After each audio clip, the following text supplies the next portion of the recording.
নমস্কার বন্ধুরা, cricket news চ্যানেলে আপনাদেরকে স্বাগতম। তোমরা যদি আমার চ্যানেলে প্রথমবার তাহলে চ্যানেলটি সাবস্ক্রাইব করে নিন আর পাশে থাকা বেল আইকনটি ক্লিক করে নিন। কেকেআর টিমের প্লেয়ার রিঙ্কু সিংকে নিয়ে বড় কথা বলল সাউথ আফ্রিকার প্লেয়ার এবি ডিভিলিয়ার্স।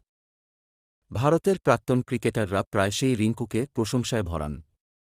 এবার প্রোটিয়া কিংবদন্তি এবি ডিভিলিয়ার্সও ভারতের তরুণ ফিনিশার রিঙ্কু সিংকে প্রশংসায় ভরালেন।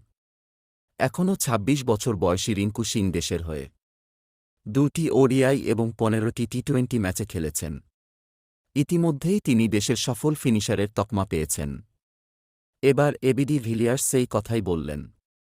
রিঙ্কু সিং একজন ম্যাচ উইনার, এ কথা অনেকেই বলেছেন। এবার নিজের ইউটিউব চ্যানেলে দক্ষিণ আফ্রিকার প্রাক্তন তারকা ক্রিকেটার এবি ডিভিলিয়ার্স বলেছেন, রিঙ্কু একজন ফ্যান্টাস্টিক প্লেয়ার, একজন ম্যাচ উইনার। ওকে ধারাবাহিক পারফর্ম করতে দেখে ভালো লাগছে। ধারাবাহিকভাবে ভালো খেলে দলকে এভাবে আরও ম্যাচ জেতাও। আফগানিস্তানের বিরুদ্ধে কয়েকদিন আগে শেষ হওয়া টি-২০ সিরিজের ৩টি ম্যাচই খেলার সুযোগ পেয়েছিলেন রিঙ্কু সিং। তাতে তিনি করেছিলেন যথাক্রমে ১৬, ৯ ও ৬৯ run. Rinku Singh match finish করে মাঠ ছাড়া প্রায় অভ্যেসে পরিণত করে ফেলেছেন।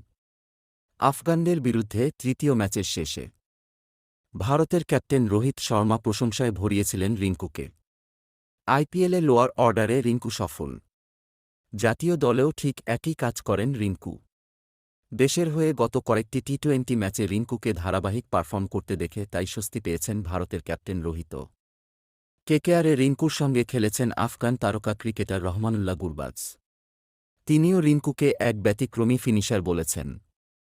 গুরবাজের কথায়, ও নিঃসন্দেহে একজন প্রতিভাবান ক্রিকেটার এবং একজন ব্যতিক্রমী ফিনিশার। প্রতিবার ব্যাট করতে যাওয়ার সময় বল দেখার প্রতি ওর গভীর মনোযোগ দেখার মতো। রিঙ্কু একজন চতুর ক্রিকেটার। পরিস্থিতির সঙ্গে দ্রুত মানিয়ে নেওয়ার ক্ষমতা ওর রয়েছে। ওর ভারতের পরবর্তী ফিনিশার হওয়ার প্রবল সম্ভাবনা রয়েছে।